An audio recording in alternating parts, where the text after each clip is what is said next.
சாய்ராம். ஜெய் சீதாராம். ஜெய் சீதாராம். ஜெய் சீதாராம். சாய் சொந்தங்களே, குருவார வணக்கம். நாம எல்லாம் எங்க இருக்கோம்னா குரு சாய் பிரசாதாலயா, கருணாலயம், கமலாலயம், சரணாலயத்தில் இருக்கும்.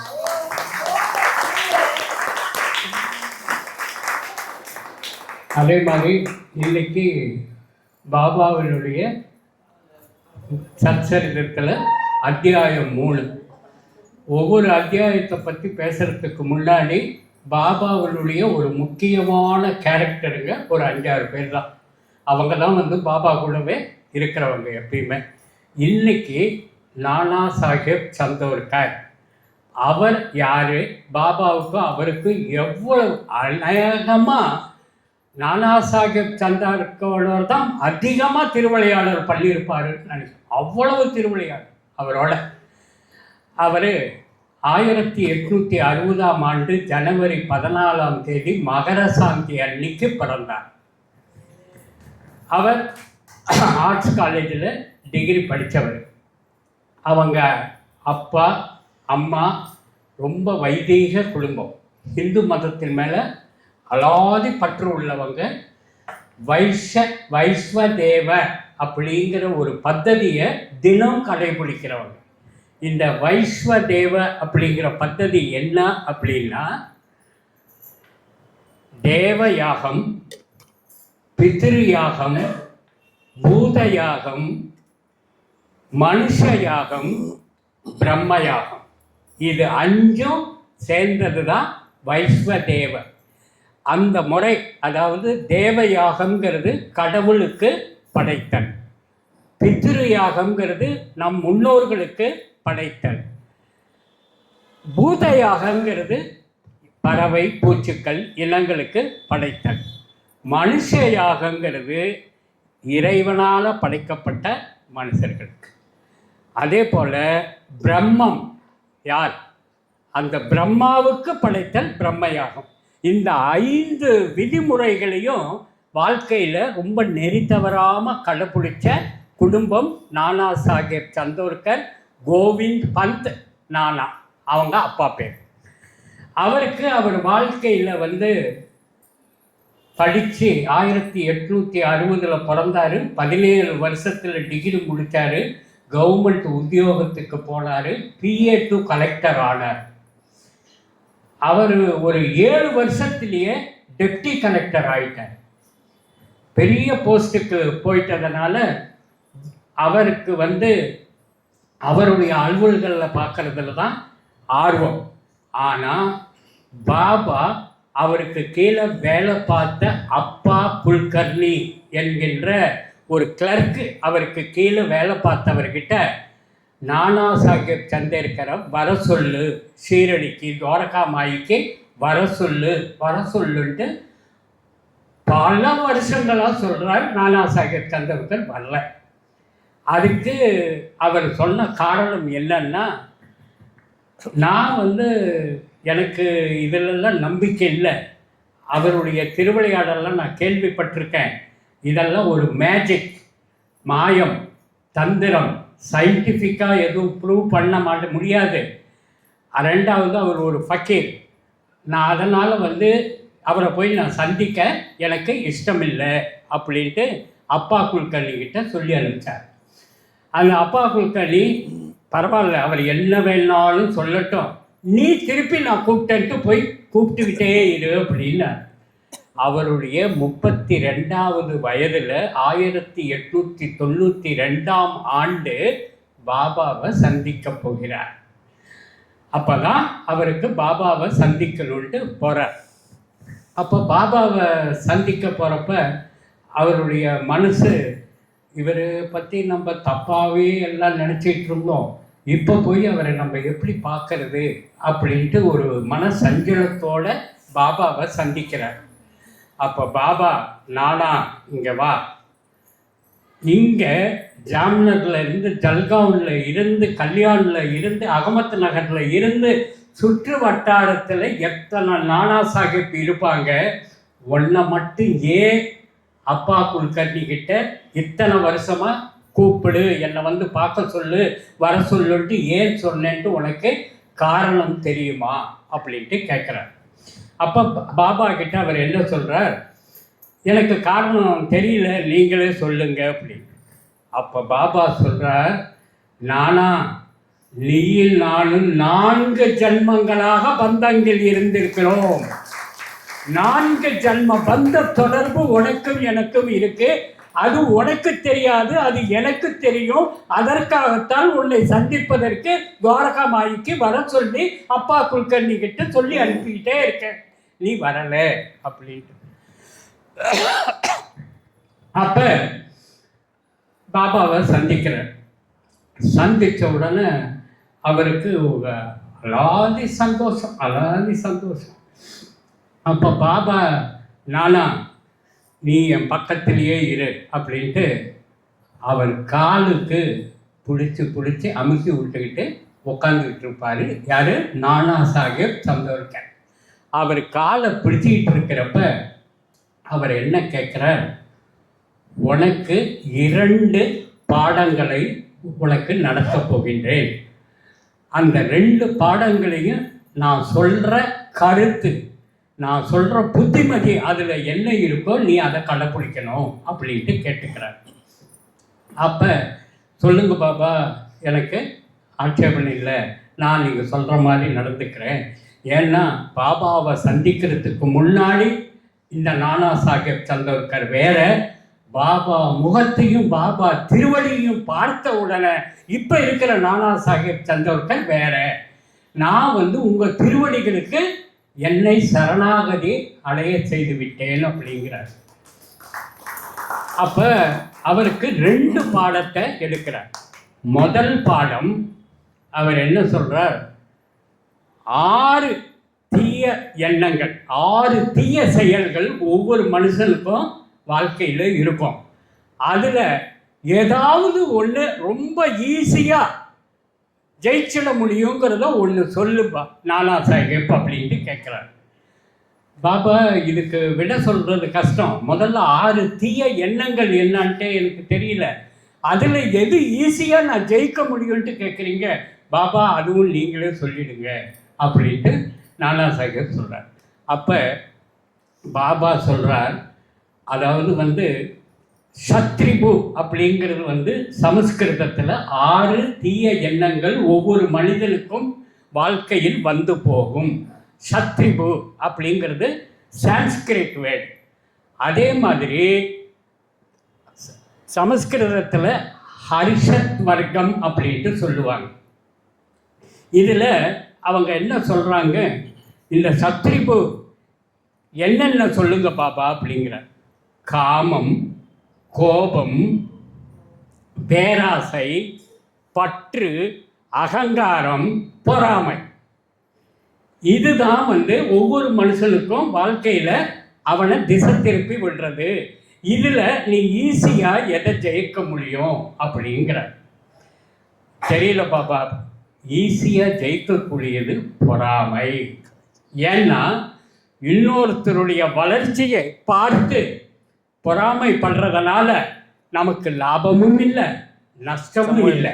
அதனால் இன்னொருத்தரை பார்த்து பொறாமைப்படுவதை நாம் விட்டு விடுவது மிகவும் சுலபமான செயல். இந்த 6 தீவினைகளில் முதல்ல நீ அதை கடைப்பிடிக்கணும் அப்படிங்கிற. அப்போ சரி பாப்பா, நான் வந்து நீங்கள் சொல்கிற மாதிரியே நடந்துக்கிறேன். அடுத்த கொஞ்ச நாட்களில் பாபாவை பார்க்குறதுக்கு ஒரு முஸ்லீம் பெண்மணி பர்தாவோடு வர்றாங்க. பாபாவை சந்திக்கிறாங்க. பாபாவை சந்திக்கிறப்ப அந்த முஸ்லீம் பெண்மணி பர்தாவை எடுத்துட்டு, அதாவது முக்காடை எடுத்துட்டு பாபாவுக்கு சல்யூட் வச்சு நமஸ்கரிக்கிறாங்க. அப்போ நானா சாஹேப் சந்தோர்கர் பக்கத்தில் இருக்கார். பாபா முஸ்லீம்ஸு அந்த பெண்ணோட இன்னும் 4 முஸ்லீம்ஸ் வந்திருக்காங்க, அவங்க உங்ககிட்ட ஏதோ பர்சனலாக பேசணும் பொழுது நான் ஏந்திருக்கிறேன்னு. இல்லை இல்லை, நீ ஏந்திருக்கக்கூடாது, இங்கேயே இருங்கிற. அந்த முஸ்லீம் பெண் மிக அழகான பெண், கடவுளால் அம்சமாக படைக்கப்பட்ட அந்த அழகை பார்த்து நானா சாஹேப் சந்தோர்கருக்கு மனம் ரெஸ்ட்லெஸ்ஸாக சபலம் அடைஞ்சு மனசு அலைப்பாயுது, அவரால் கட்டுப்படுத்த முடியல. அப்ப பாபா என்ன சொல்றார், மேல உனக்கு நான் என்ன சொன்னேன், 6 தீய கர்மங்கள், 6 தீய வினைகள்ல பொறாமையை முதல்ல ஈஸியா ஜெயிக்கலாம், ஆனா காமம் ஜெயிக்க முடியல. பார்த்தியா, அதுதான் இந்த 6 தீய வினைகளும் ஒவ்வொரு மனிதனையும் வாட்டி எடுக்கும். இதுல சற்றி போல பொறாமையை மட்டும்தான் உன்னால முடியுது, இதுவும் பொறாமையில் சேர்ந்தது. அந்த அழகை பார்த்து உனக்கு பொறாமை வருகின்றது, நீ பொறாமைப்படுகின்றாய் என்று பாபா அவர்கிட்ட சொல்றார். அப்ப பாபா, நான் சபலமாகவும் நான் ரெஸ்ட்லெஸ், அதாவது அலைப்பாஞ்சிட்டு இருக்கிற என் மனசை பாபா கண்டுபிடிச்சிட்டீங்களே, இதுக்கு நீங்க என்னதான் சொல்றீங்க பாபா அப்படின்ட்டு கேட்குறேன். நான் என்ன பண்ணட்டும் சொல்லுங்க பாபான்ட்டு. அதுக்கு பாபா சொல்றா, அந்த அழகை படைத்தது நான். அந்த அழகான பெண்மணியை, அழகை கிராஃப்ட், அதாவது தயாரித்தது, மோல்டு பண்ணது என்னுடைய படைப்பல்ல. அதை பார்த்து நீ ஆனந்தப்பட வேணாமா? பாபாவினுடைய படைப்பு எவ்வளவு அழகாக படைக்கப்பட்டிருக்கின்றது என்று ஆனந்தப்பட வேணாமா? அந்த அழகில பாபாவை நீ பார்க்க வேண்டாமா அப்படின்ட்டு கேட்கிறார். கேட்ட உடனே நானா சாஹிப், பாபா இந்த பொறாமையை விட சொன்னீங்க, இல்லையிலிருந்து அந்த காமத்தையும் விட்டுடுறேன்.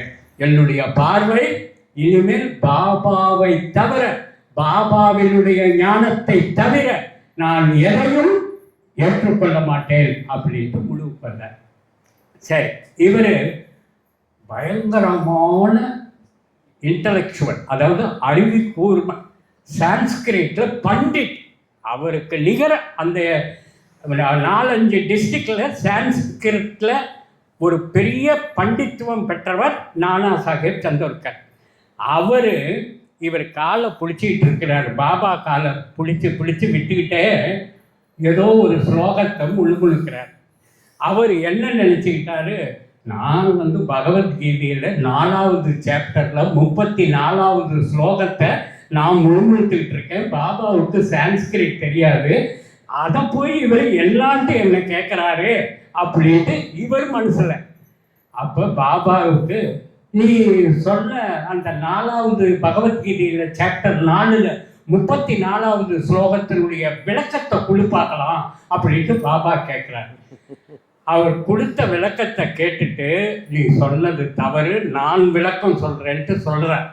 அதுக்கு பகவத்கீதையில் 4வது சாப்டரில் 34வது ஸ்லோகத்தில் அவர் என்ன சொல்கிறார், தகுதியான குருவை சந்தித்து அவர் பாதத்தில் சரணடைவது, அவருடைய ஞானத்தின் மூலமாக நீ உன்னுடைய அறிவை பெருக்கிக் கொள்ள வேண்டும் என்பதுதான் பகவத்கீதையில் 4வது சாப்டர்ல 34வது ஸ்லோகத்துல அன்னைக்கே சொல்லியிருக்காரு கிருஷ்ணன் அர்ஜுனனுக்கு. இதை கேட்ட உடனே நானா சாஹிப், பாபா சான்ஸ்கிரிட் உங்களுக்கு தெரியுமா? என்னுடைய அந்த குறுகிய வட்டம், குறுகிய எண்ணம் பார்த்தீங்களா, நான் தான் சான்ஸ்கிரிட்ல மேதாவி, எனக்கு தான் எல்லாம் தெரியுங்கிற என்னுடைய ஆணவத்தையும் அகங்காரத்தையும் அழித்து விட்டீர்கள் அப்படின்ட்டு அவருடைய ஆணவத்தையும் அகங்காரத்தையும் அங்க அழிச்சாரு, காமத்தை அழிச்சாரு, பொறாமையை அழிச்சார். இன்னும் அவர் வாழ்க்கையில நிறைய திருவிளையாடு. முதல் லெசன் சொல்லியாச்சு, 2வது லெசன் உனக்கு நான் பாடம் எடுக்கிறேன்ட்டு சொல்றாரு நானா சாஹேப் சந்தோர்கருக்கு பாபா. என்ன பாபா 2வது லெசன் அப்படின்ட்டு பாபா சொல்றார், ஒருத்தர் உன்னை தேடி வரும் பொழுது உன்னால் என்ன உதவி செய்ய முடியுமோ, என்ன கொடுக்க முடியுமோ அதை கொடுக்க முடியாவிடில் அதை பக்குவமாக வந்தவரிடம் அதை விவரமாக கூறி அவரை சாந்தமாக அனுப்பி வைக்க வேண்டும். உன்னுடைய அகங்காரத்தையும் நீ பணக்காரன் என்கின்ற திமிரையும் உன்னுடைய பதவியினுடைய அதிகாரத்தையும் மனதிலே நினைத்து கொண்டு நீ நடந்தால் உன்னுடைய இரண்டாவது பாடம் சொன்ன இல்லையா, அதை நீ கடைபிடிக்காதவனாக ஆகிவிடுவாய் அப்படின்னு சொல்கிறார். பாபா நான் எப்படி இது என்னால் என்ன சொல்கிறதுன்னே தெரியல, என்னால் முடியலங்கிறப்ப நான் என்ன, கோபமாக பேசாதே, பொறுமையாக உன் அந்தஸ்தையும் உன்னுடைய பெருமையும் உன்னுடைய அகங்காரத்தையும் உன்னுடைய அபிமானத்தையும் நீ எப்படி பக்குவமாக வந்தவரிடம் கூற வேண்டுமோ கூற வேண்டும். இல்லை எனில் பாபா உன்னை சந்திக்க மாட்டார். உனக்கு இரண்டாவது பாடத்தை நான் புகட்டியும் அதை நீ கடைபிடிக்கவில்லை என்று கருதி கொள்வேன் அப்படிங்கிற. அடுத்து கொஞ்ச நாள்லயே இந்த ரெண்டாவது பாடம் அவருக்கு டெஸ்ட் வைக்கணும்ல பாபா. ரெண்டாவது பாடம் என்ன வைக்கிற, அவர் நானா சாஹேப் சந்தோர்கர் எந்த ஊருக்கு ட்ராவல் பண்ணிகிட்டு இருந்தாலும் போகிற வழியில் எந்த கோவில் இருந்தாலும் இறங்கி கோவிலுக்கு போயிடுவார். அப்போ கோபர்கானுக்கும் ஷீரடிக்கு நடுவில் ஒரு குருதேவ் தத்தா அப்படிங்கிற ஆலயம் இருக்குது. கோபர்கானுக்கும் ஷீரடிக்கு நடுவில் போகிற வழியில் இவர் இறங்கி அந்த ஆலயத்துக்கு கும்பிட போயிட்டார். அங்கே இருக்கிற ப்ரீஸ்ட், அதாவது பூஜை பண்ணுறவர் இவரை பார்த்த உடனே, இவர் டெப்டி கலெக்டர் ஆச்சு இல்லையா, உயர்ந்த பதவியில் இருக்கார். இவர் வந்திருக்காருன்னு எல்லா மரியாதையும் செஞ்சுட்டு இவருடைய குடும்பம், அவங்க அப்பா அவங்க அம்மா, அங்கே அந்த சர்க்கிளில் அவருக்கு இருக்க பெருமைகள் இதெல்லாம் அவருக்கு சொன்ன உடனே அவர் இருந்துக்கிட்டு ஓ பெரிய மனிதரை நம்ம கோயிலுக்கு வந்திருக்காரு, இவரை பயன்படுத்தி நம்ம கோவிலுக்கு ஏதாவது செஞ்சுக்கணும்ன்ட்டு அந்த பூஜை பண்ணுற ப்ரீஸ்ட்டுன்னு நினைக்கிறார். அப்போ இந்த நானா சாஹேப் சந்தோர்கர் கிட்ட அவர் என்ன கேட்குறார், ஐயா இது கோதாவரி கரையில் இருக்கிற குருதேவ் தத்தா ஆலயம், ஆனால் இந்த ஊர் மக்களுக்கு இந்த கோதாவரி தண்ணியில் குளிக்கிறதுக்கும் அமைப்பு இல்லை, அதே மாதிரி துணி துவைக்கிறதுக்கோ காய வைக்கிறதுக்கோ இங்கே வர்ற பக்தர்கள் குளிப்பதற்கு ஒரு படித்துறை இல்லை. இந்த கோதாவரி நதிக்கரையில் இருக்கிற இந்த குருதேவ் தத்தா ஆலயத்துக்கு படித்துறையை கட்டி கொடுங்கன்னு கேட்குறேன். உடனே நானா சாஹேப் இதுக்கு எவ்வளவு செலவாகும், அப்பெல்லாம் 1000 ரூபாய்க்கு மேலே ஆகுங்கிறாங்க. அப்போ 1000 ரூபாய்க்கு மேலே ஆகுமா, சரி அப்படின்ட்டு நான் முயற்சி செய்கிறேன்ட்டு சொல்லிட்டு போகிறேன். போயிட்டு கொஞ்ச நாள் கழித்து அவர் திருப்பியும் பாபாவை பார்க்க போகிறப்ப இந்த ஆலயத்துக்கு போனோன்னு ப்ரீஸ்ட்டு சந்திக்கிறார். சந்தித்து நானா சாஹிப் நான் சொன்னேனே என்ன ஆச்சுன்ட்டு கேட்குறார்.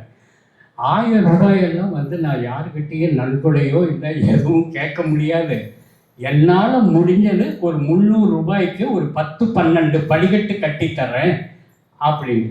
அதுக்கும் அந்த பிரேஸ்ட்டு படிக்கட்டே இல்லாத இடத்துக்கு ஒரு 10-12 படிக்கட்டு கட்டி கொடுத்தாருன்னா அதுக்கப்புறம் படிக்கட்டு கட்டிக்கலான்ட்டு நானா சாஹிப் நீங்கள் அந்த 300 ரூபாயில் அந்த 10-12 படிக்கட்டு கட்டி கொடுங்கன்ட்டு கேட்குறாரு. இவர் சொன்னதை காப்பாற்றணும், இல்லை முடியாதுன்னு சொல்லியிருக்கணும், சொல்லலை. ஆனால் அவருடைய சிஸ்டர்-இன்-லா, அதாவது மனைவியினுடைய தங்கை புருஷனோட ஷீரடிக்கு போகிறார். ஷீரடிக்கு போகிறப்ப இந்த ஆலயத்தை தாண்டி தான் போகணும். இங்கே இறங்கி அதுக்கப்புறம் தான் அப்போல்லாம் டோங்கா வண்டி தான் கோபர்கானில் இறங்கி ஷீரடிக்கு போகணும். போகிறதுக்கு இந்த ஆலயத்துக்கு உள்ளார போனால் அந்த பிரீஸ்ட் குருதேவ் தத்தா 300 ரூபாய்க்கு படிக்கட்டு கட்டித்தர இல்லையே, எப்போ எங்கே என்னட்டு கேட்பார். அதற்காக இவர் என்ன பண்ணுறார், மாற்று வழியில் ஒரு ஃபாரஸ்ட்டுக்குள்ளார பூந்து காலில் பூரா முள்ளும் கல்லும் குத்தி அவருக்கு அவ்வளவு உபாதைகளை ஏற்படுத்தி அவங்க சிஸ்டர்-இன்-லா ஹஸ்பண்டை, அதாவது கணவரை கூப்பிட்டுட்டு பாபாவை தரிசிக்க போகிறார். பாபாவை தரிசிக்க போன உடனே எப்பயுமே பாபா வெளியூர்லேருந்து யார் வந்தாலும் எப்படி இருக்கீங்க, உங்களுடைய பிரயாணம் எப்படி இருந்தது, சாப்பிட்டீங்களா எல்லாம் கேட்பாரு. நானா சாஹிப்பையும் அதே மாதிரி தான் கேட்பேன். இந்த தடவை கேட்கல. பாபா என்னை பார்த்து எப்படி இருக்கிறேன்ட்டும் கேட்கல, நீ எப்படி வந்தன்ட்டும் கேட்கல, நீ யாரோட வந்திருக்கேன்ட்டும் கேட்கல. நான் இப்போ ஏதோ தப்பு பண்ணிட்டேனா அப்படின்ட்டு அவர் மன வருத்தத்தில் அவர் என்ன பண்ணுறார், பாபா கிட்ட அப்படி இருக்கிறப்ப பாபா என்ன சட்டை பண்ணாதப்ப நான் ஏன் சீரடிக்கு வந்துக்கிட்டு இருக்கணும், நான் ஏந்திரிச்சு நான் போகிறேன் அப்படின்ட்டு போயிட்டார். போயிட்டு கொஞ்ச நாட்கள் கழித்து வந்த திருப்பவும் பாபாவை சந்திக்கணும்னு வர்றப்ப பாபா என்கிட்ட பாடத்தை எடுத்துக்கிட்டு அந்த பாடத்தின் பிரகாரம் நான் கொடுத்த அறிவுரையை, அந்த பாடத்தினுடைய தொகுப்பு என்னங்கிறது நீ தெரிஞ்சுக்கிட்டு உன் வாழ்க்கையில் கடைப்பிடிக்காதப்ப உன்கிட்ட நான் ஏன் பேசணும், உன்னை ஏன் விசாரிக்கணும், அதுக்காக தான் நான் விசாரிக்கிறேன் அப்படின்னு. பாபா நான் என்ன தப்பு பண்ணேன்னு சொல்லுங்கள். ஒரு 300 ரூபாய்க்காக காலில் முள்ளும் கல்லும் குத்திட்டு ஒரு மாற்றுப்பாதையில் என்னை சந்திக்க வந்து ஏழும் உடனே நானா சாஹேப் அப்படியே காலில் விழுந்து, பாபா என்ன பாபா, எப்படி பாபா உங்களுக்கு, அதுக்கு கடைசியில் விளக்கம் சொல்றாரு. அப்போ சொல்றேன், அதாவது அத்தியாயம் 3 வர்றப்ப விளக்கம் அதுக்கு சொல்றாரு. அதுக்கு அவர் ஆஹா, பாபாவுக்கு சகலமும் நம்ம என்ன பண்ணுறோங்கிறது தெரியும் போல் இருக்கு அப்படின்ட்டு, பாபா என்னை மன்னிச்சுக்கோங்க, திருப்பி நீ மன்னிப்பு கேட்டு கேட்டு கேட்டு நீ இன்னொரு தடவையும் உனக்கு ஒரு பரிசோதனை வைப்பேன், இந்த 2வது பாடத்தை நீ அங்கே கடைபிடிக்கிறியான்ட்டு பார்ப்பேன் அப்படிங்கிறார். 2வது பாடம் என்ன அப்படின்னா, இந்த டெஸ்ட்டு 2வது டெஸ்ட்டு கல்யாணுங்கிற இடத்துல அவருக்கு ஒரு வாடா இருக்கு, அதாவது நானா வாடான்ட்டு அதுக்கு பேர். அவங்க குடும்பத்தோட எல்லாரும் லீவுன்னா ஒன்று சேருவாங்க, மகன் மருமகள் மகள் எல்லாம் குழந்தைங்க பேரம் பெத்திங்கெல்லாம். அந்த கல்யாண இடத்துல எல்லாரும் ஒன்று சேர்ந்துருக்கிறப்ப எல்லாரும் சேர்ந்தா என்ன பண்ணுவோம், பஜ்ஜி சொஜ்ஜி சாப்பாடு டிஃபனு வெரைட்டியாக செஞ்சு சாப்பிட்டுக்கிட்டு இருப்பாங்க. அப்போ ஒரு பிச்சைக்கார், அவர் வீடு எப்படி இருக்குன்னா, முன்னாடி ஒரு கேட்டு, அந்த கேட்டை திறந்து உள்ளார வந்தால் வாசப்படி. அந்த பிச்சை எடுக்கின்றவர் உள்ளே கேட்டை திறந்து வாசப்படிக்கு வந்துட்டார். வந்த உடனே அம்மா பசிக்குது ஏதாவது கொடுங்கன்னு கேட்குறாங்க. அப்போ இவங்க பஜ்ஜிக்காக சுட்டுக்கிட்டு இருக்காங்க. அந்த பஜ்ஜி எடுத்துகிட்டு கொடுக்குறாங்க. அதாவது பஜ்ஜி நம்ம முறுக்குன்னு சொல்லுவோம் இல்லையா, அங்கே சக்கரி பஜ்ஜி இதெல்லாம் தான் அவங்க செஞ்சுக்கிட்டு இருக்காங்க. அதில் எடுத்துகிட்டு கொஞ்சம் தர்றாங்க. பத்தாது அப்படிங்கிறார். சரின்ட்டு இன்னும் கொஞ்சம் எடுத்துகிட்டு தர்றாங்க. இல்லைம்மா இதுவும் பத்தாது அப்படிங்க. சரின்ட்டு இன்னும் கொஞ்சம் எடுத்துகிட்டு கொடுத்துட்டு, நாங்கள் செஞ்ச பஜ்ஜியில் நாங்கள் இத்தனை பேரும் சாப்பிட்றதுல பாதி உங்களுக்கு வச்சுட்டேன், இன்னும் வேணுங்கிறீங்களே, ஏன் என்ன எங்கள் வீடு தவிர வேறு எந்த வீட்லேயும் உங்களுக்கு எதுவும் கொடுக்க மாட்டாங்களா, எங்கள் வீட்லேயே தான் எல்லாமே நீங்கள் வாங்கிட்டு போகணுமா அப்படின்ட்டு கோபமாக பேசிட்டு அவங்க மாமனார்கிட்ட, மாமா இந்த மாதிரி நம்மளுக்காக சுட்டதில் பாதி வச்சேன், இப்போ இன்னும் வேணுங்கிறாருன்னு. சரி இருக்கிறத கொஞ்சம் கொடுத்து அனுப்புமா அப்படிங்கிறார். அந்த அம்மா இருக்கிறத பூரா எடுத்துட்டு கொடுத்துட்டாங்க, இன்னும் வேணுங்கிறார். ஆனால் அவங்க இதுக்கு மேலே எங்களால் முடியாது மாமா, வாட்ச்மேனை விட்டு இந்த பிச்சைக்காக வெளியில் துரத்துங்க அப்படிங்க. உடனே அவங்க தகாத வார்த்தைகள் தகாத கோபத்துடன் அந்த கேட்டை விட்டு வெளியில் போ அப்படின்ட்டு சொல்லிடுறாங்க. சொன்ன உடனே அவர் எடுத்துக்கிட்டு போன அந்த கொடுத்த பஜ்ஜியில் ஒரே ஒரு பஜ்ஜி மட்டும் எடுத்துக்கிட்டு வெளியில் புறப்பட்டுட்டார். இது நடந்து ஒரு 3 மாதங்கள் கழித்து பாபா கோயிலுக்கு நானா சாஹேப் வர்றப்ப ஷாமாவே 15 நாளுக்கு முன்னாடி நீ என்ன பண்ண கல்யாணம்ல அப்படின்ட்டு கேட்குறான். யாரு? ஷாமாவே. ஷாமா கிட்ட பாபா டிஸ்கஸ் பண்ணியிருக்கார். ஷாமா 15 நாளுக்கு முன்னாடி என்ன நடந்தது அப்படின்ட்டு. இல்லை உனக்கு ஒரு 2வது பாடம் எடுத்தாரே, அந்த பாடத்தை திருப்பி விட்டுட்டியே அப்படி.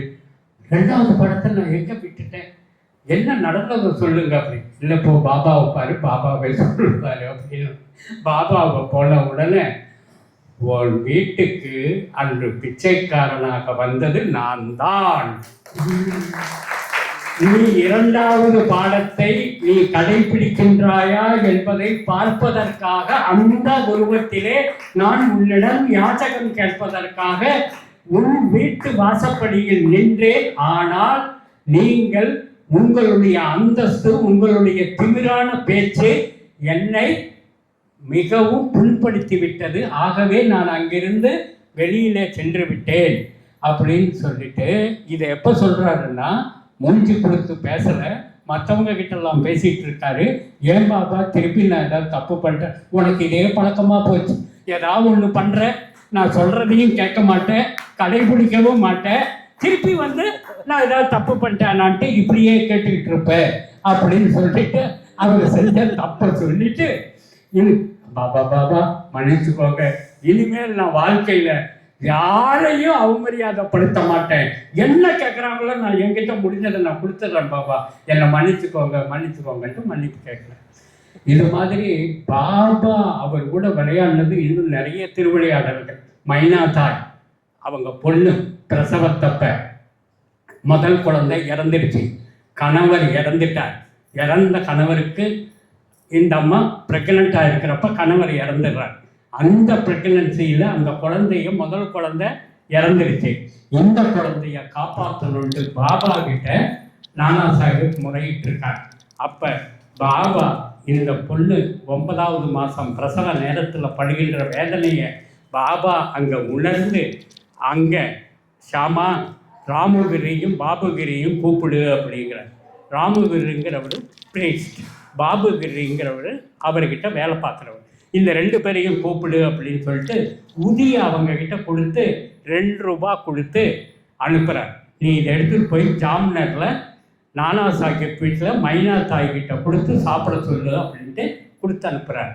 அப்போ பாபுகிரி கேட்குறாரு, 2 ரூபா கொடுத்துட்டு அங்கே இங்கேருந்து கோபர்கான் போகிறதுக்கே வந்து 1 ரூபா 14 மீதி இருக்கிறது 2 அதில் நான் இன்னும் மீதி இருக்கிற 20 மைல் எப்படி போகிறது?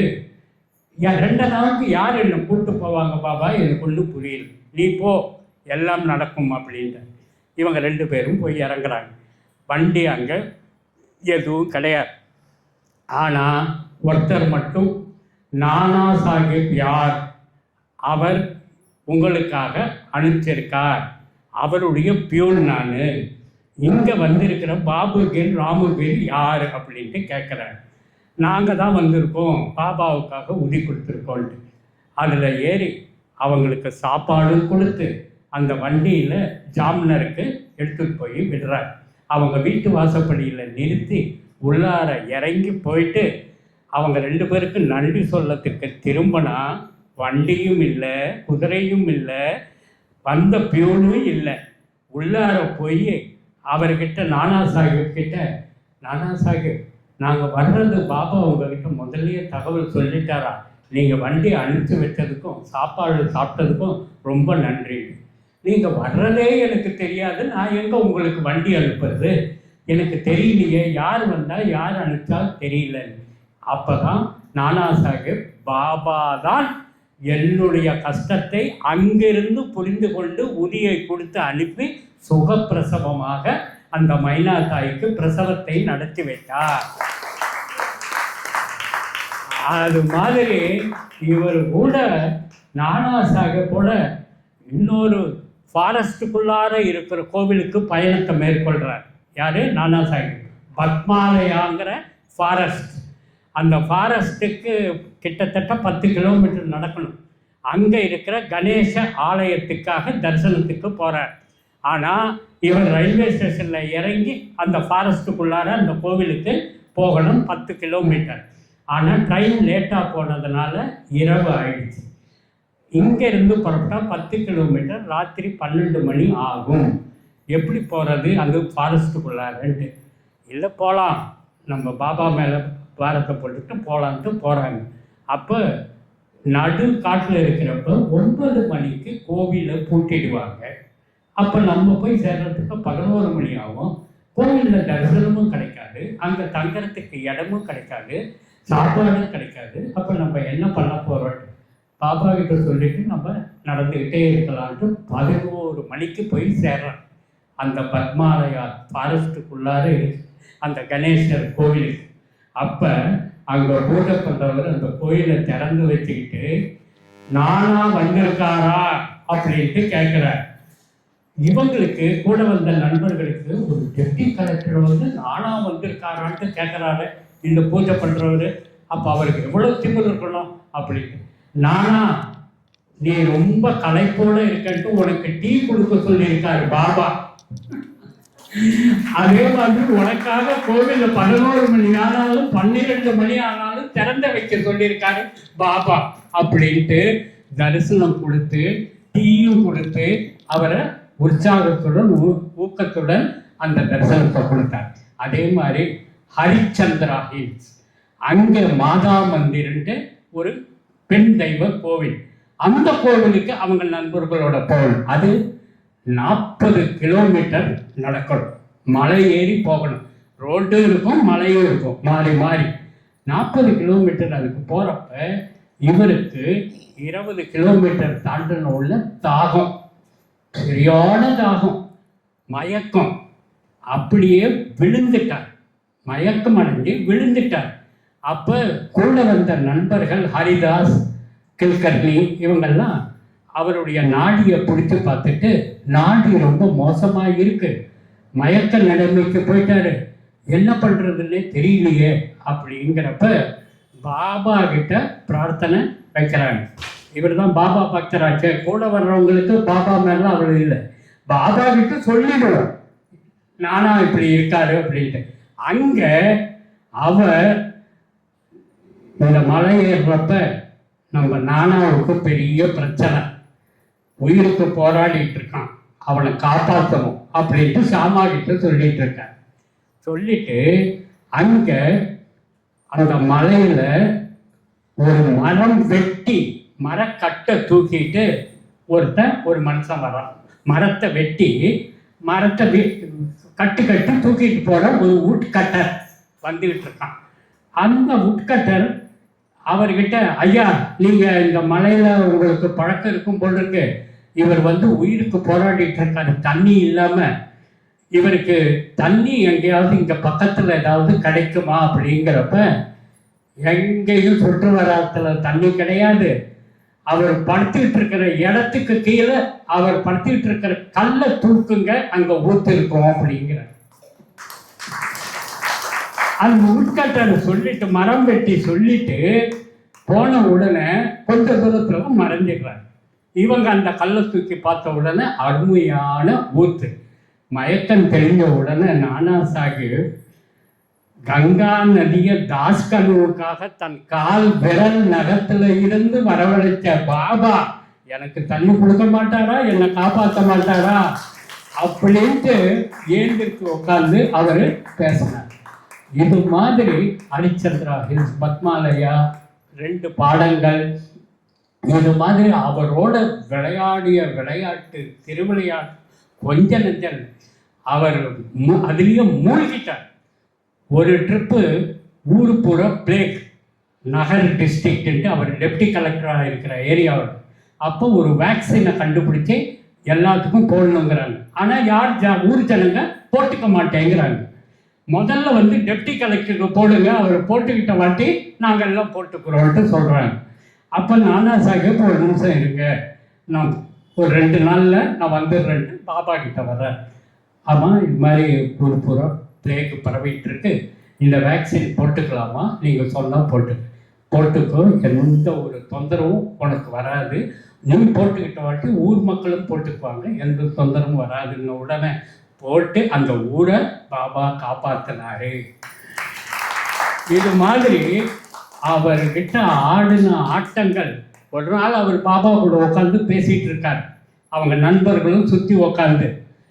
ட்ரெயினுக்கு டைம் ஆச்சு, எல்லாம் ட்ரெயினுக்கு டைம் ஆச்சு, நாங்கள் புறப்படணுங்கிறாங்க. பாபா நானா உட்கார் அப்படிங்கிற நம்ம பாபா சொல்கிற மாதிரி எல்லாத்துக்கும் ஒரு காரணம் இருக்கு, உட்கார் அப்படிங்கிறார். ட்ரெயினுக்கு லேட் ஆகுது, நீ வேணா இரு நானா, நாங்கள் புறப்பட்டு நாங்கள் போய் சேர்ந்தாகணும், ட்ரெயினை பிடிச்சாகணும், நாங்கள் போகிறோன்ட்டு புறப்பட்டாங்க. ஆனால் நானும் அவரை உட்கார வச்சுட்டு நல்லா சாப்பிட்டுட்டு நிம்மதியாக ரெஸ்ட் எடுத்துட்டு இப்போ புறப்படுங்கிற அங்கே போனால் 4 மணி நேரம் தாமதமாக அந்த வண்டி வருது அப்படின்ட்டு இவங்களுக்கு சாப்பாடு இல்லை, பசியோட அந்த ஸ்டேஷன்ல அவங்க வேதனையோட உட்காந்துட்டு இருக்காங்க. நானும் அவன் தங்க வச்சு சாப்பிட வச்சு குறிப்பிட்ட நேரத்துக்கு அங்கே அனுப்பிச்சு வச்சு சுகமாக அனுப்பிச்சு வச்சார். அப்ப பாபா எந்த இடத்திலையும் எல்லாம் எனக்கு என்ன நடக்கின்றது என்பதை பார்த்து கொண்டிருக்கின்றார். ஒரு குதிரை வண்டியில போறப்ப பாபாவும் லீலா சாஸ்திரியும் போறாங்க 2 பேர். அந்த குதிரை வண்டி கமுந்துடுது, உயிருக்கு ஆபத்து. அப்ப பாபா துவாரகாமாயில இருந்து வலம்புரி சங்கை எடுத்து ஊதுறார். எதுக்காக பாபா இப்ப வலம்புரி சங்கை எடுத்து ஊதுறீங்கன்ட்டு சாமா கேட்கிறார்.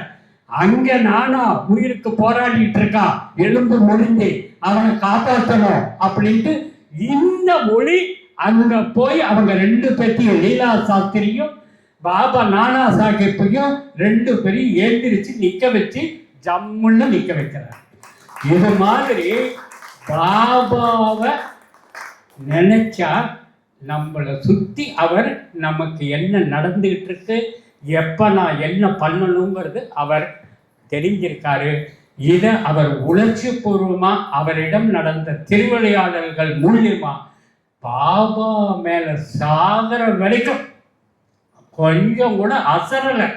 அவ்வளவு பக்தி. அந்த ஆலயத்துக்கு சுற்று பக்கத்துல இருக்கிற ஸ்டேட்ல இருக்கிற அத்தனை விஐபிஸையும் அந்த ஆலயத்துக்கு கூட்டு வந்தது நானா சாஹிப் சந்திரசேகர். இப்படியாப்பட்ட மனுஷன் ஷாமா, நானா சாஹிப், காக்கா சாஹிப் தேச்சர், இந்த மாதிரி 3 நபர்கள். அடுத்த வாரம் நம்ம ஷாமாவை பற்றி பேசுவோம். இப்போ அத்தியாயம் 3க்குள்ளார போகிறோம். பாபா ஆச்சா டைம். அத்தியாயம் 3 என்ன சொல்லுது அப்படின்னா, 2வது அத்தியாயத்திலும் 3வது அத்தியாயத்திலையும் அவரால் எழுத முடியுமா? என்னால் முடியாது, எனக்கு அந்த தகுதி இல்லை, ஞானிகளுக்கு பற்றி தான் ஞானிகள் எழுத முடியும், நான் ஒரு சாதாரண மனுஷன், எந்த அறிவும் என்கிட்ட இல்லை, எனக்கு போய் இவ்வளோ பெரிய பொறுப்பை இப்படி ஒப்படைக்கிறாங்களேன்ட்டு புலம்பிட்டு இருந்த அந்த மனுஷனுக்கு பாபா அவரை கூப்பிட்டு, ஹேமத் பந்தை கூப்பிட்டு, டபோல்கரை கூப்பிட்டு, ஹேமத், நீ எதை பற்றியும் கவலைப்படாதே, என்னுடைய சத் சரித்திரத்தை எழுதுபவது நீ என்று நினைத்து கொண்டிருந்தாய், இப்பொழுது உன் மூலமாக உன்னை கருவியாக வைத்து நான் எழுதுகின்றேன் என் பக்தர்களுக்காக. இப்ப புரிஞ்சுக்கிறியா? அதனால நான் எழுதுகின்ற இந்த சச்சரிதத்தை படிக்கின்றவர்களுக்கு சகல நோய்களும் விலகும். இந்த சச்சரிதத்தை படிக்கின்றவர்களுக்கு என்னை சரணாகதி அடைய வேண்டும் என்கின்ற எண்ணம் எழும். அவர்களிடத்தில் உள்ள அகங்காரம் நீங்கும். அவர் சம்சார சாகர கடலில் மூழ்கின்ற நிலைமையில் இருக்கின்றவரை கூட நான் அவர்களை எடுத்து இந்த சமூக பந்தத்திலிருந்து பற்று அறுக்க செய்து பக்தியை புகட்டி அவர்களை நான் என்னுடைய அடியார்களாக ஏற்றுக்கொள்வேன். நீ எதுவும் கவலைப்படாதே, எதை பற்றியும் கவலைப்படாதே, நான் எழுதுகின்றேன் உனக்குள் இருந்து அப்படின்ட்டு பாபா சொல்றார். ஆஹா, பாபாவே இவ்வளவு சொன்னதுக்கு அப்புறம் இவர் பாபா கிட்ட எப்படி பாபா இன்னும் எனக்கு கொஞ்சம் சந்தேகம்தான் அப்படின்னு. அப்ப பாபா கேட்குற, ஹார்மோனியம், மியூசிக்கல் இன்ஸ்ட்ருமெண்ட்ஸு இசையை கொடுக்குது இல்லையா, அந்த இன்ஸ்ட்ருமெண்ட்ஸ் என்ன தானாவா கொடுக்குது இசையை? வாசிக்கிறவனால தான் அந்த இசையை கொடுக்க முடியும். அதை போலத்தான் என்னால் தான் என் சச்சரிதத்தை எழுத முடியும், நீ ஒரு கருவியா இருக்கின்றாய் என்று கூறி அந்த சச்சரிதத்தை எழுதுவது எப்படி அப்படின்னா, சந்திரகாந்த கண் கசிகின்றதல்லவா, மேலே வானம் பொழிகின்றதல்லவா, சிவக்கின்றதல்லவா, அலைகளில் பொங்கி எழுகின்றதல்லவா, இதெல்லாம் யார் காரணம்? சந்திரோதயம் என்கின்ற மாறுதலால் ஏற்படுகின்றது. அதை போலத்தான் என்னுடைய சச்சரியத்தை படித்து என்னுடைய லீலைகளில் மூழ்கி அங்கே சம்சார பந்தத்திலே கடலிலே மூழ்கி முத்துக்களை, பக்தி என்ற, ஞானம் என்ற முத்துக்களை எடுப்பார்கள் என்னுடைய அடியார்கள், பக்தர்கள். யாரு? என் சச்சரிதத்தை படிக்கின்றவர்கள். பக்தி, அன்பு, ஞானம், இந்த முத்துக்களை கடலிலே மூழ்கின்றவர்களைப் போல என்னுடைய லீலைகளை படிக்கின்ற அந்த பக்தர்கள் அந்த அலைகளில் மேலோங்கி நிற்கின்ற கடலிலே மூழ்கி ஞானம், பக்தி, அன்பு என்கின்ற முத்துக்களை பெறுவார்கள் சொல்லிட்டார். சரி, அதோடு நிற்கதான் பாபாவுக்கு இன்னொரு, பாபாவே எழுதுறேன்ட்டாரு. இதுக்கு மேல நம்ம இன்னும் பிரச்சனையை பேசிக்கிட்டு இருந்தா அது சரிப்படாது. பாபா எனக்கு ஸ்ருதி ஸ்மிருதி 2 கண்கள் எனக்கு தேவை அப்படின்னா, ஸ்ருதியும் ஸ்மிருதியும் உனக்கு வேணுமா அப்படிங்கிற. ஸ்ருதினா என்ன, ஸ்மிருதினா என்ன சொல்லுங்க பார்க்கலாம். நீங்களே சொல்லிடுங்க. ஸ்ருதி என்பது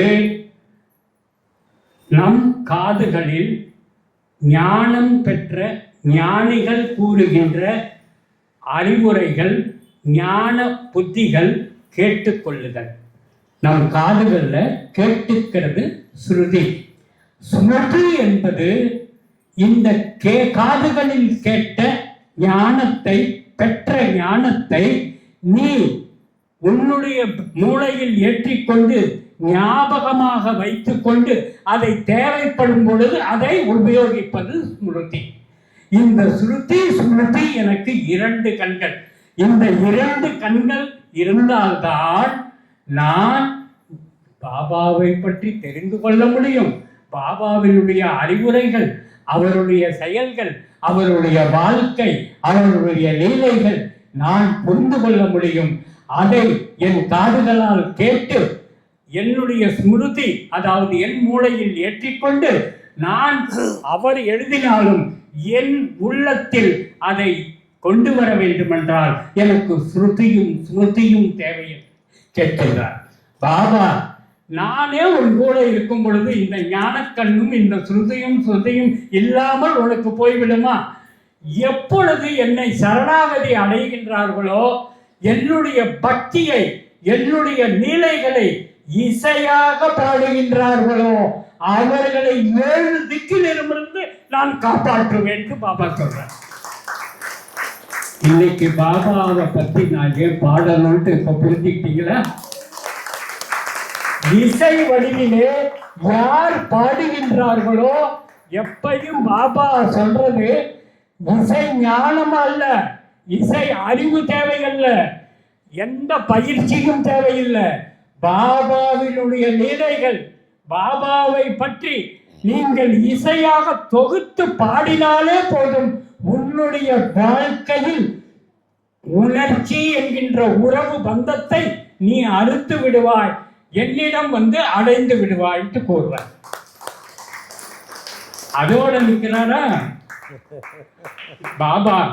கடற்கரையில பயணம் பண்ற போட்டுங்க, மீன் பிடிக்க செல்கின்றவர்களுக்கு கலங்கரை விளக்கம் எப்படி நல்ல வழியை காண்பிக்குதோ, அதே போல சம்சார கடலில் பந்தம் என்கின்ற சுழலிலே மாட்டிக்கொண்டு பந்தத்திலே இருக்கின்ற அத்தனை ஆன்மாக்களையும் அத்தனை உயிர்களையும் நான் என்னிடம் அழைப்பதற்கு நான் உபயோகிப்பது பக்தி, அன்பு, ஞானம் என்கின்ற இந்த 3 பயிற்சிகள் தான். அதோட விடல பாபா. இன்னும் அடுத்து என்ன சொல்ற? நீ எங்க வேணாலும் இரு, எப்படி வேணாலும் இரு, யார் கூட நீ என் நட்பிலே இருந்தாலும் சரி, உன்னுடைய உள்ளத்திலே அந்தர ஆத்மாவில் அரசாட்சி செய்கின்றேன். நீ என்ன செய்கின்றாய் என்பது எனக்கு தெரியும். உன்னுடைய அந்தர ஆத்மாவில் நான் இதயத்திலே அரசாட்சி செய்து கொண்டிருக்கின்றேன் கூறுகின்றார். நீ என்ன செய்தாலும், தவறு செய்தாலும் சரி, நன்மை செய்தாலும் சரி, எனக்கு தெரியாமல் நீங்கள் செய்ய முடியாது. அதற்கு அவர் என்ன விளக்கம் சொல்றார்? திரேதா கிருத யுகத்துல ஆன்மீக பயிற்சி ஓங்கி வளருமா. கிருதி யுகத்துல. திரேதா யுகத்துல தியாகம் ஓங்கி வளருமா, தியாகம் பண்ணுவான். துவாரபா யுகத்துல வழிபாடுக்கு ரொம்ப முக்கியம் கொடுப்பாங்க. ஆனா கலியுகத்துல எதுக்கு முக்கியம் தெரியுமா? பாபாவினுடைய வாழ்க்கை, பாபாவினுடைய லீலைகள் இசை வடிவமாக யார் தொகுத்து கொடுக்கின்றார்களோ அவர்களுடைய இதயத்தில் 8 திக்கிலும் சூழ்ந்து நின்று அவர்களை காப்பாற்றுவேன். அதோடு இல்லை, கலங்கரை விளக்கமா இருந்தாரு. பின்னர் அதுக்கப்புறம் ஒரு அரக்க நாட்டம், ஒரு இந்த பாபா போடுற ட்ரெஸ் இருக்குமே, என்ன கப்பனி அதை உயரமா போட்டுக்கிட்டு ரோஹிலாங்கிற ஒரு பக்திமான், பாபா பேர்ல தீவிரமான பக்திமான் அங்க வர்றார். அவரு பாபா கிட்ட உட்காந்துக்கிட்டு அல்லாஹ் அக்பர் பயங்கரமா கத்திக்கிட்டு குர்ஆன்ல வர்ற வாசகங்களை பூரா பயங்கரமா சத்தம் போட்டு கத்திக்கிட்டே இருப்பாரு காலையில இருந்து இரவு வரைக்கும். ஆனா அந்த ஊர் மக்கள் எல்லாரும் வேலைக்கு போயிட்டு திரும்பி ராத்திரி படுத்து தூங்கிட்டு அடுத்த நாள் நாங்க வேலைக்கு போக வேணாமா, ராத்திரியிலையும் பாபா இவர் கத்திக்கிட்டே இருக்காரோ, பாபாவை பார்த்து நம்ம சொல்லி ஆகணும் அப்படின்ட்டு போறாங்க. அப்போ பாபா கிட்ட இவங்க எல்லாம் போய் கம்ப்ளைண்ட் பண்றாங்க. ரோஹிலா இந்த மாதிரி சத்தம் போடுறாரு, குர்ஆனை படிக்கிறாரு, அமைதியா படிக்க சொல்லுங்க, அடுத்த நாள் நாங்க வேலைக்கு போக வேணாமா அப்படின்ட்டு கேட்கிறப்ப அதை அவர் பொருட்படுத்தவே இல்லை. அது தானாக சரியாகிவிடும் என்று கூறுகிறார். எப்படி பாபா சரியாகும்? நான் சொல்ற காரணத்தை புரிஞ்சுக்கோங்க. எனக்கும் அந்த ரோஹிலாவை பற்றி தெரியும். ரோஹிலாவுக்கு சந்திப்பு என்கின்ற மனைவி இருக்கின்றார். அந்த மனைவி ரொம்ப இவனை ஆதிக்கம் செலுத்தணும்ட்டு நினைச்சு இதுக்கு உள்ளார வரணும்ட்டு முயற்சிக்கிறார். ஆனா இந்த அலறலும் இந்த பக்தியும் இந்த சத்தமும் தான் அவளை உள்ளார வரவிடாம தடுக்குது அப்படிங்கிறார். அதெல்லாம் பாபா சத்தத்துக்கும் குர்ஆனை படிக்கிறதுக்கும் அந்த சந்திப்பு வர முடியாது.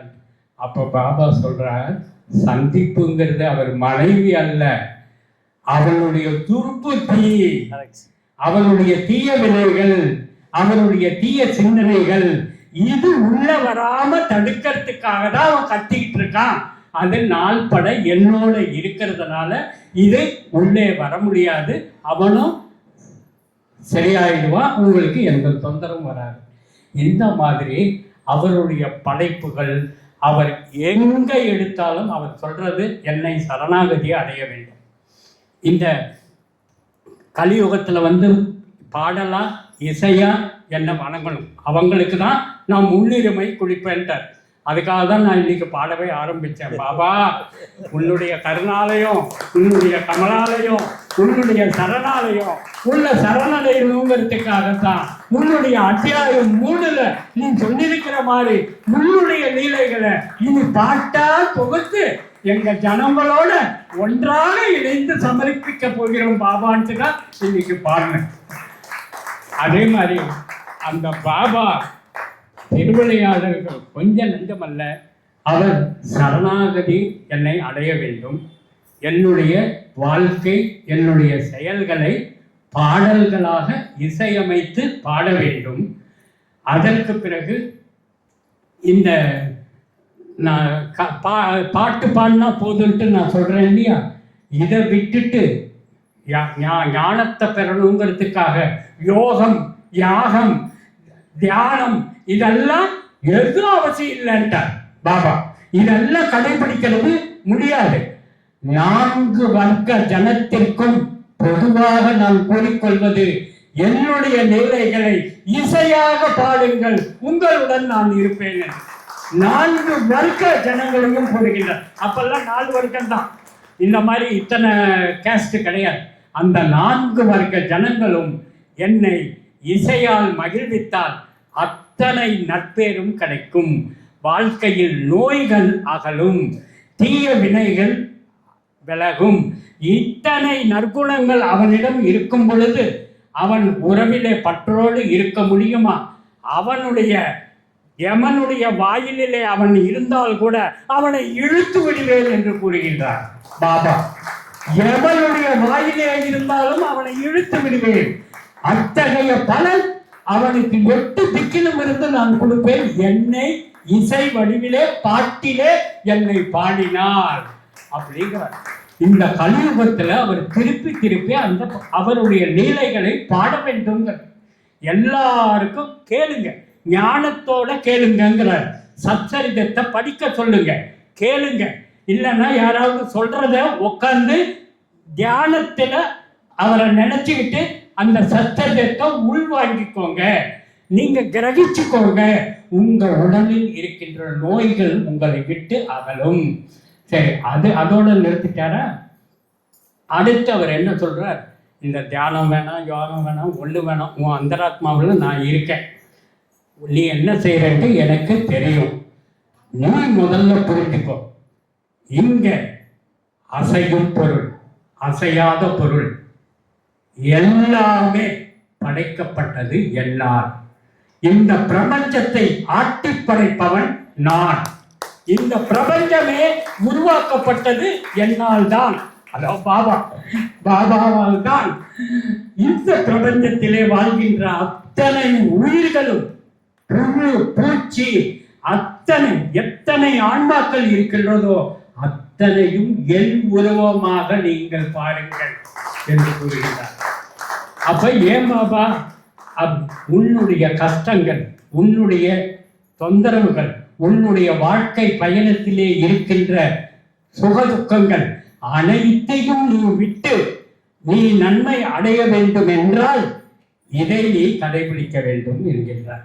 அப்ப ஒரு புழு பூச்சின்னா கூட நான் தான் அது, என்னால் படைக்கப்பட்ட ஆத்மா, அந்த உயிர் என்னுடையது என்று நீ பார்க்கும் பொழுதுதான் நான் உன்னை என் பக்தனாக ஏற்பேன். என்னை பாடும் பொழுதுதான் 8 திக்கிலிருந்து உன்னை காப்பேன் அப்படின்ட்டு சொல்றார்.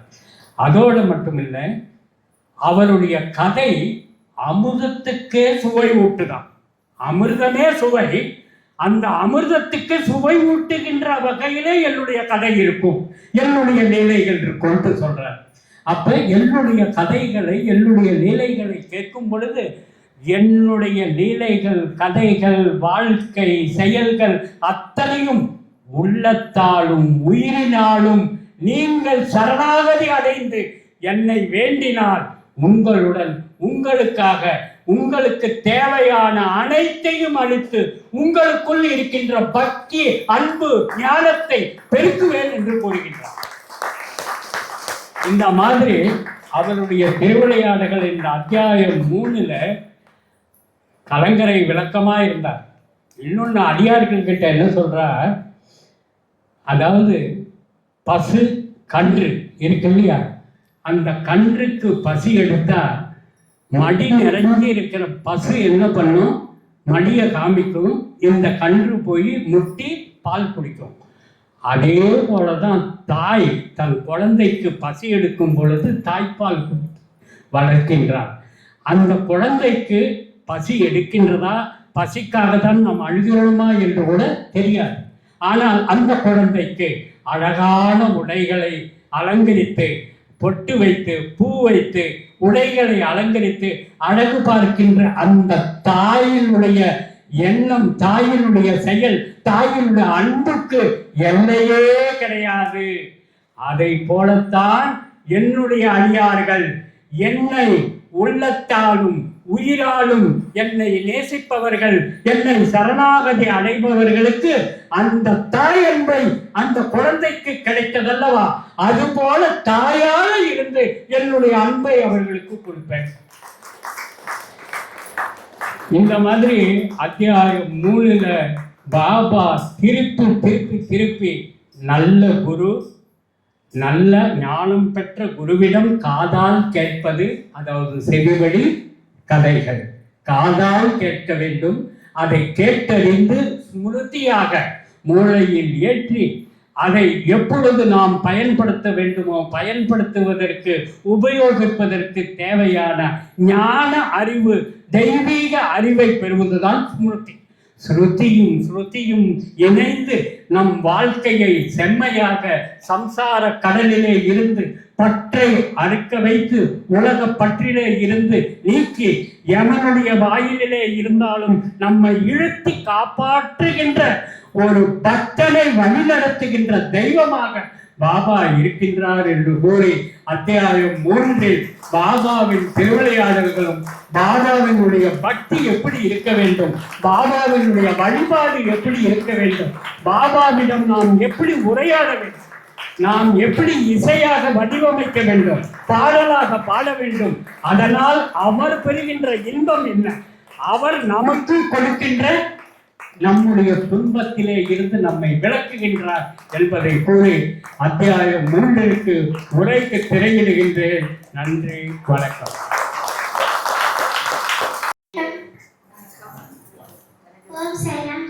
ஓம் சாய்ராம், ஜெய் சீதாராம்.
சூப்பர். நீங்க சொல்லும்போது அப்படியே சிவன் கண்ணு முன்னாலே வந்து நிற்கிறார் சாமி. வேற லெவல் ராணி, வாழ்த்துக்கள். ஓகே, நான் இவ்வளோ நேரம் பார்த்து நான் ஏன் பேச்சு கொடுத்துட்டே இருந்தேன்னா நீங்கள் வருவீங்க பார்த்துட்டே இருந்தால் கரெக்டாக வந்துட்டீங்க. ஓகே, வாழ்த்துக்கள். உட்கார்.